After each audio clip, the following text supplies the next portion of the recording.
The First United Front of China. The resurrection of the Kuomintang. So during the time of the warlords, Sun Yat-sen kept the idea of United Chinese Republic alive. His goal was to establish a rival government in Guangzhou, southern China, and go from there to fight against the warlords in the north and their Beiyang government. Upon his return from exile in 1917, Sun revived his banned nationalist party, the Kuomintang. But this time he gave it a new name, the Kuomintang of China. So, yeah, very original. His plan was that after defeating the warlords, the party would guide China until the country would be ready to move forward towards democracy. So, kind of a Ataturk-Turkey situation in the 20s as well. Now, the rival government led by Sun, however, was at a disadvantage against the warlords from a military point of view. Despite his request for aid from the West, badly needed financial and armed support never arrived in the country. In the 1920s, though, the Kuomintang eventually received help from a surprising source, the Russian Bolsheviks. Material aid from Russia was good enough for Sun, who had previously shown flexibility when the question about the promotion of the Republic actually came up. He had neither sympathy toward Marxism, nor did he see communism as a solution to China's problems. In Sun's view, China was not of the rich and the poor, rather it was of the country of the poor and the poor. The guidelines of the Kuomintang were based on Sun's three principles of the people: nationalism, democracy, and the people's livelihood, or socialism, or social welfare, I guess. Now, the Kuomintang gradually became a powerful and disciplined party on the Russian guidance.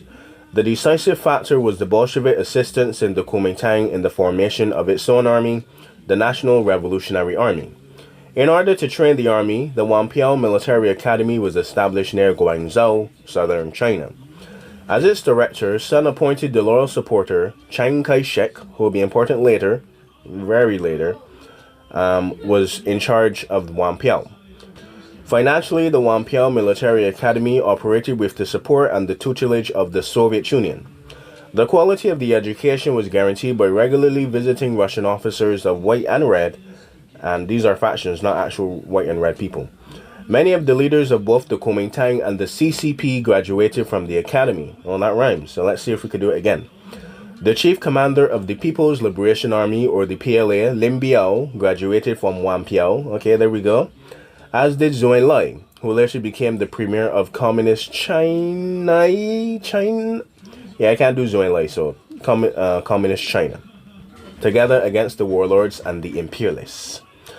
The Soviet Union had its own interest in supporting the Kuomintang because nothing is free. The Bolsheviks, in exchange for their help, demanded that the Kuomintang form an alliance with the Chinese Communists. China's newly founded Communist Party had only a few hundred members at the beginning of 1920 and the 1920s, so not too bad, whereas the Kuomintang had over 50,000. Wow! The idea was that the Communists would gain broader support by joining the Common Front with the Nationalists against the warlords and the imperialists, after which they would eventually take over from the Kuomintang and rule China. So at the request of the Russians, the Chinese Communists, among them a rising star Mao Zedong, became members of the Kuomintang, and thus the first coalition of the two parties were born. With the help of the Soviets, the Kuomintang did succeed in gaining more support, and with a renewed vehemence, it continued to vigorously pursue its goal, the unification of the Republic of China. Securing its grip on southern China, the Kuomintang was ready to unite the country by launching a military campaign against the north.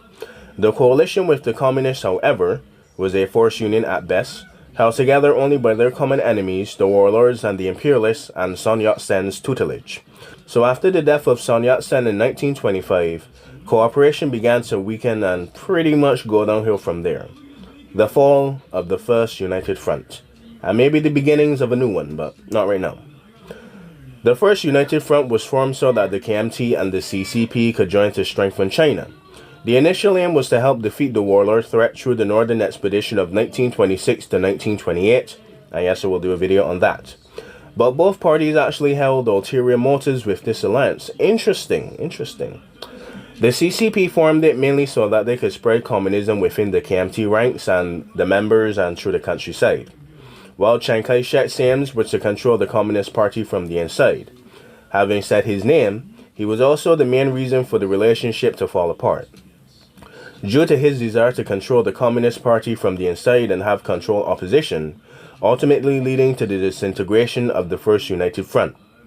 After the purges of the Communist and Soviet advisors from Whampoa Military Academy and his Nationalist Army during the 1926 Canton coup, Chiang Kai-shek went on to kill a large number of Communist forces in mid-1927, an event known as the Shanghai Massacre. The massacre actually occurred during halfway through the Northern Expedition as well, as we previously stated, 1926 to 1928, ultimately ruining the First United Front and resulted in the Chinese Civil War, or the first phase of it, or the first phase before, well, a bigger war would come and disrupt that. The Civil War was later postponed when the two sides formed the Second United Front to combat the Japanese in the Second Sino-Japanese War, or what will be known as the West, or what we are known in the West as the Pacific War, or the war in the East, and not the Far East, but I think it's the Pacific War mainly, Pacific War or the island hopping campaigns of the Pacific. Anything in that scenario, I don't know. Everybody would know it as the Pacific, but with that being said, I hope you enjoyed, hope you learned something, and I hope you, well, enjoy that re-episode of one that I did a long time ago. The reason I was debating on the Pacific as the actual name is that while the Pacific is the popular name, as you can see, it was the Second Sino-Japanese War for the Chinese and the Hoshinro, or land expedition thing for the Japanese and stuff. Still considered the Second Sino-Japanese War for the Japanese, but every country kind of has a different name for it because the war was either to protect the homeland, to expand the homeland, to get revenge for the homeland. So the name plays a huge part in how a country sees World War II, and any war really. So there's like the Great Patriotic War, World War II, Totale Krieg, or den Krieg uns die. So a lot of stuff, you know, yeah. So with that being said, and with the explanation of why different countries have World War II as different things, I would like to end this episode with a thank you, and hopefully we could do some more long form content. Not gonna lie, was a bit nervous on it, but I put my breath and I put everything into that, as you can hear, especially at the end.